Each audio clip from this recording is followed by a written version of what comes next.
Okay guys, we're finally back on the 69 GT. We've done a little behind the scenes work on this thing, but not a whole lot. Just trying to get the headlights in this thing. We're trying to figure out ideas, and this is kind of what we all collected right here. So these are the original parts from it. We finally found some good brackets that weren't rusted out. Like this is the original one, so just trying to figure out how everything goes in here. Trying to make new pieces. But anyways, nothing else has really happened much with this thing. Just been taking it on little drives every now and then, making sure it runs good. Trying to do the exhaust, which you guys saw that video. Which I need to order I think we're gonna order a Jones muffler for it. So we're just thinking of ideas for this thing. Just working on it a little at a time. Not doing anything major, just tune up stuff. So anyways, today went and got some new wheels for it. So it's pretty exciting. You won't have the 30-year-old tires that are really dry rotted. The insides are worse, so I'm gonna be taking them off and putting these bad boys on. They're ET slotted wheels, and has Cum-Ho tires on them that are only 5 years old, and 2 of them have 0 miles on them. The other 2 have like a couple 100 miles at most. So got a pretty good deal on them. Went for a 2-hour road trip to get them from Michigan. One of the fellow Opel guys had these, so he wanted to get rid of them, so he went and got them. And hopefully it'll make this thing handle a little bit better instead of getting rid of these old tires. So we also have the correct hardware for them, because as you guys can tell, there's a big space in here. So these are specifically for a GT. He got these things. They're little shims like this. And the lug nut goes like this over them, and it spaces them out. So should work pretty good. We also have the center caps for them too, so that'll be awesome.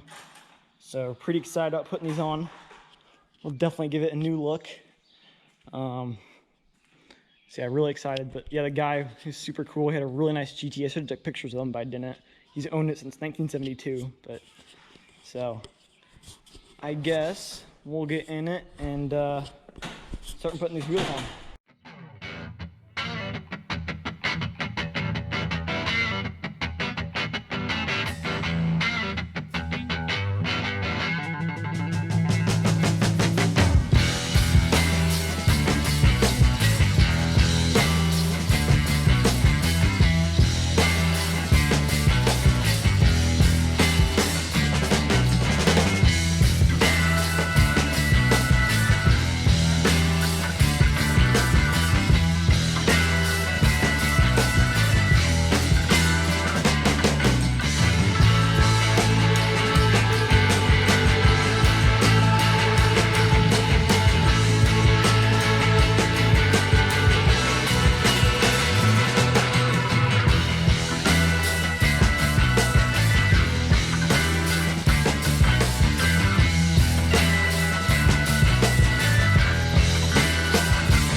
Alright guys, another short video on this thing. So I haven't showed you guys the wheels yet, but I will. But anyways, we're working on the windshield wipers because they're really slow. And they're supposed to have 2 speeds, but they really don't. So anyways, we finally got the motor out. It's not that hard at all. You have to take off this bolt too for it. So anyways, I found a dead mouse, so that's good. And a bunch of crap. And then way down there, which you guys can't see, there's a mouse nest down on that side, I think, too. So we're gonna get the shop vac out of here and start vacuuming all this junk out of here. So we'll get back with you guys when that gets done. Okay guys, so we're doing an oil change in the Opel. But while we're at it, we've noticed some play in the steering. So we didn't know what it was. We know we replaced this tie rod. Well, we didn't replace it. We just got it from another GT laying around here. Because we put the new tires on and we noticed, which I'll show you guys on later. Anyways, we got the new wheels on and tires, and we noticed it has some play in the steering. So anyways, what we think it is it's the rack and pinion here. And that GoPro is being done. That bolt right there kind of goes in and out. It's really weird. So we think the rack and pinion's loose itself. So what we're gonna do is try to there's an adjusting nut on top of the rack and pinion up here, which if you guys have an Opel service manual, it'll be up there. It's just like a little screw up there or whatever, like a bolt. I can feel it with my hands. So we're gonna try to turn that in and see what it does. Here, actually, I'll show you guys on a spare Opel part. Opel rack and pinion. It's this guy right here. So it's that one right there. But that's the way we figure out the play is in this thing, which would be nice to get rid of that because it's kind of hard to keep straight. So we already got the K&N oil filter on, which I bought from O'Reilly's, of course. Nothing but the best. And then we got the oil, the Shell Rotella 15W40 conventional, and then the zinc, the Rizlon ZDDP zinc. So got that to put going there too. So anyways, we're gonna figure this out here and show you guys what we found, if we find anything. Hey guys, it's the next day. We're back working on this thing. Didn't really show a whole lot. I'm gonna try to record better this time. But anyways, I'll show you guys the wheels. I haven't showed you guys really the wheels. I just did a time-lapse video. Here they are. They're ET Classics, a lot of the wheels, whatever. They're pretty sweet. They're awesome. We have all the correct hardware for them. They have a lot better of an offset, as you guys can tell. They're like almost equal. The wheels aren't quite straight, but they look a lot better. Like from the side there, the car is a lot wider now looking, and it looks lower too because the sidewall doesn't have much sidewall. As you guys can tell, hopefully the camera's not, hopefully the sun isn't bothering you guys. But you guys can see it looks a lot better. It's looking awesome. See, these wheels are great. Picked them up for a great deal. They have brand new tires on them. 2 of the tires have never touched the road. The other 2 are like a couple hundred miles at max. It's absolutely amazing. They look absolutely great. But what we figured out with this car is rack and pinion is shot on it. I don't think I told you guys about that. I figured out it was just shot. It's just because this car, we don't know how many miles are on it. The odometer says 77,000, but the odometer has not moved since I've owned the car. So we're pretty sure it's wrong. So this car might have over 200,000 miles on it. Might have 100,000. The engine's not, I mean, it runs good. It's just not, I don't think it has the power it used to back in the day. So, I mean, it's a little worn out. Everything's worn out on this car, basically. But the interior looks great. That's good. But see, anyways, rack and pinion shot on it. But thank goodness we have a complete extra front suspension in that barn, and we also have a extra rack and pinion lane in there too. We might just swap into this one for now so I can drive it better. I mean, it steers, it's just you're going like this down the road and you have to constantly hold it to the right because it wants to go to the left for some reason. So we don't know if something's dragging or what. But yeah, so I don't know, we'll see. But yes, other than that though, we got the car rear tuned better. Finally the choke was working how it should. All that's working right. And yeah, the overflow, I think, bottle for the intake's working. A lot of stuff is working. So anyways, what we're doing now is you guys saw the mouse nest house thing in here. We found a dead mouse over here. And I don't think I showed you guys this, but we found 2 more dead mice in there. We sucked up with the vacuum cleaner, or the shop vac. And it was just absolutely crazy how much junk was in there. and that's where the heater box is, right in there. So we don't even know how much crap is in the heater box. I know it's some, because when I turn the heater motor on, you can hear the crap going around in there. So, but there's mice in there too that have died. So that's wonderful, and that requires taking the dash out, I'm pretty sure. So I don't really want to mess with that. So we'll see. But anyways, what we're doing now is, as you guys saw, we're messing with the wiper motors, and we found this rust hole here, probably from the mice or from water sitting here, something. Anyways, we put the OSPO rust stuff on it to turn the color of the metal, so it should be treated. Got this thin little metal that somehow I bent perfectly first try. I don't know how that's possible, but it sits like perfect. So that's awesome. I might need to make a little bit crispier of a bend right there, but we'll see. And we're going to throw some self-tappers in it, just because we don't want to weld that. And then we're going to get some caulk stuff that Grandpa's laying around forever. And it had this stuff in it, but it seems to be working, so. Old window doors and stuff, so we're going to try to use that. And hopefully that should caulk it up so water doesn't get in the footwell and rust out the floorboards. So, anyways, enough of that. I guess we're going to get to this thing, and we should get this done today. Maybe we'll get working on something else exciting, like maybe headlights or something else that sounds like fun. So anyways, we'll get to it, and we'll show you guys when something interesting happens. Okay guys, some progress. We painted these guys up. I think this one's done. Yeah, that one's looking really good, so pretty happy with that. Painted the wiper motor just outside here, making it look a little sharper.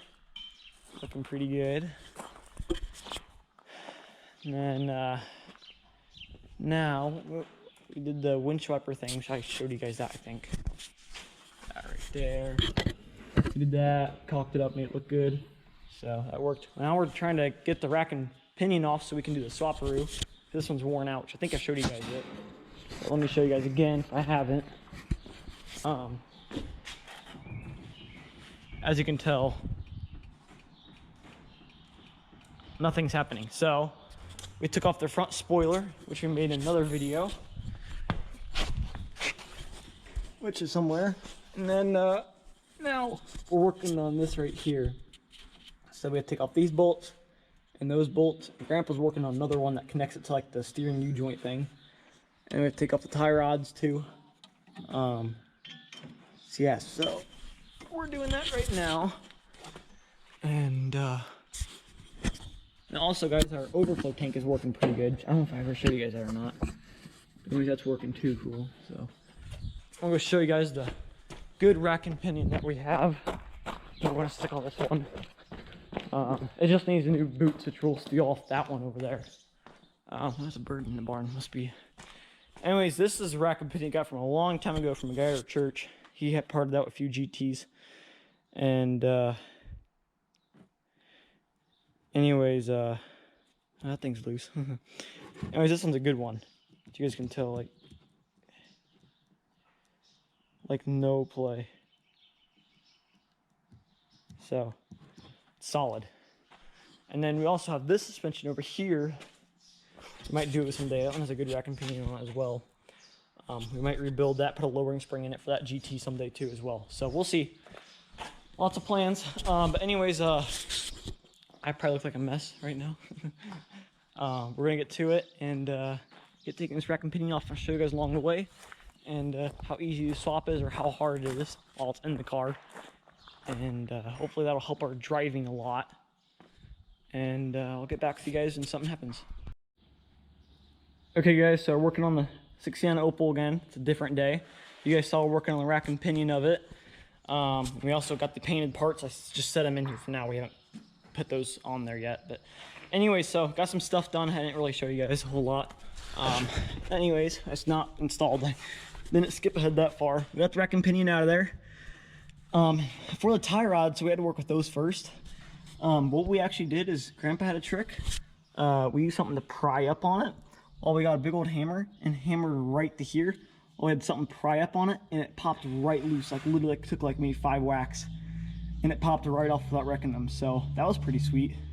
So if you guys don't have the correct tie rod remover tool, which we don't have the right size, just use that trick. That trick looked pretty good. And then everything else went pretty smooth. So we got that off. And then we had to get the 2 bolts up here all undone. That one over there, thank goodness, is rusted out, so I was able to get a 1/4-inch drive swivel on there, able to break it free. The 1/4-inch drive actually did just fine. And then had to drill a hole on this one, put the socket on there, put the extension through it, and then got the Milwaukee with the 1/4-inch drive extension, and the Milwaukee broke it free. So the 1/4-inch drive is just fine for this thing. People are always saying that's pretty weak, but I guess not.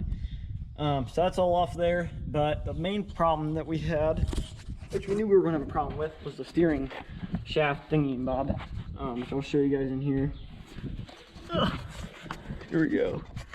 Which is that guy right there for the steering shaft.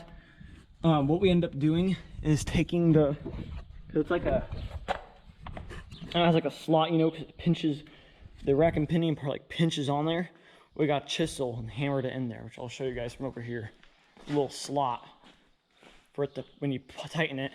So right here, we got chisel in there and hammered it, and it slid right off there. So that was pretty sweet. So anyways, this is the old one right here. And as you guys can tell, well, you guys can't tell, but it's worn out. Had some pretty nasty grease in there. Rack and pinion boots are new, which we knew obviously because we just put them on. The steering, the steering U-joint is like really loose as well. And then if you go like this, watch this. Let's see if I can get it to work here. 1 second. I don't know if I ever showed you guys it, but it kind of like knocked. It could like, here. There we go, right there. Oh, come on, GoPro. Sure. No, I got it. It's going right there. Perfect. Anyways, how did you do it? Go like that? Yeah. And then this thing. Your hand's in the way. How did you do it? You go in and out like that? Yeah. So yeah, so it's worn out like that. And then this one is the one, we don't know how many miles are on it. It's probably lower.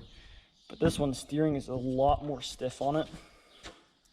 I think it's a lot harder to move. And then your rack and pinion. Run it out this way like you had the other one. See if we can woggle it, yeah. Yeah, that one's solid. Solid.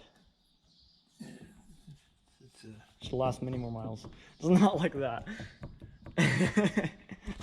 So that's good. Okay, we just have to swap the tie rod over here because we actually stole it, this tie rod on this side for this rack before, so I have to put it back on this one. And this side is good as well, really good. So they have good boots. So basically, just put the new boots on there. These boots, put the tie rod here, and we'll be able to slap it right in and maybe take a bracket off it there. And it should be all ready. Yeah, it wasn't that hard of a swap. It's probably gonna take max 2 hours, so wasn't that hard for you guys. If you guys know what you're doing, isn't that hard? So I guess we'll get to it, and yeah, we'll get to it, and I'll show you guys maybe the finished product. Okay, guys, well, it's been more than an hour, and we still don't have it in the car. I told you guys it'd be easy. Well, for us, it has not been. So to take this tie rod out, because we want to put it on that one, because we stole it off this one before, and we're putting it back on that one. It's an absolute pain in the butt. We just got the little torch out, the little propane one. Got it heated up, and then got the big old crescent wrench and vice grips, and finally unthreaded that. Like, it took forever. But we finally got it out. It was an absolute pain in the butt. It's crazy. And now this thing, we took out this side, the other side, because it was stuck too as well. We basically just heated up and it basically threaded right out. So that was really nice. And as you can tell, the threads aren't perfect. They're kind of goofy. Up there though, I just wire wheeled it on the wire wheel. But it came out looking pretty nice. So if you guys should have seen it, when it first turned out, all the smoke and rust and stuff started coming out from the heat. It was crazy. So that was pretty neat. But so Grandpa tightened up this inner tie rod. It was loose for some strange reason. We don't know if that was because of us or not. But so that's tightened up. We're gonna pack this thing all new grease. We got all the old grease basically out, all that we could, and degreased it a little bit. It should be about ready to go in the car hopefully. And see, that's 420. But It's hot out here, so we might take a real quick break. It's like almost feels like it's 90 degrees out here, probably some humidity, but so we'll see. And we're not going to make the mistake. We're going to put some anti-seize on here so they don't get stuck, and hopefully they come out better for us next time if we ever have to. So, okay, that's enough of that. We'll get these things back in there and probably installed in the car, and we'll see you guys then. Put the new tires on, and we put the new rack and pinion on, which we finished doing. I didn't really show you guys a whole lot what we did there, but it's pretty simple. Just put it back in there. Not that hard. To get everything lined up, get the tie rods all right. So we got those all right. So adjusted everything. So our towing is good and all that. So the steering wheel it's not loose anymore, but the steering wheel would shake like really bad when going down the road, and we think it's that tire, obviously, because it's out of balance. But we also figured out this lower ball joint is bad. It's not that bad, but it's bad a little bit. And then we could hear some kind of clunking noise on this side when we wiggle the tire top and bottom. So we don't know what that is yet. So we're still trying to figure that out. And so we're just trying to figure stuff out slowly on this thing. And this thing's leaking. There, I gotta turn it off. But other than that, though, it drives pretty good down the road. It is kind of missing, though. It's kind of running kind of weird, so we have to figure out that too. But other than that, though, it's doing pretty good. So we're getting there, guys. So anyways, just a small update about the whole rack and pinion thing. It went on there really smooth. We had not many problems putting it back on. Honestly, we had to put it on back on today. We didn't get it done the other day because it took so long trying to get those stupid tie rod ends loose. We had to heat them up; they would not come out. So that honestly took the longest amount of time. So, anyways, that's about that. Maybe I'll go more in depth if I feel like it. But we're gonna try to figure out this tire over here, and we'll get back with you guys whenever that happens.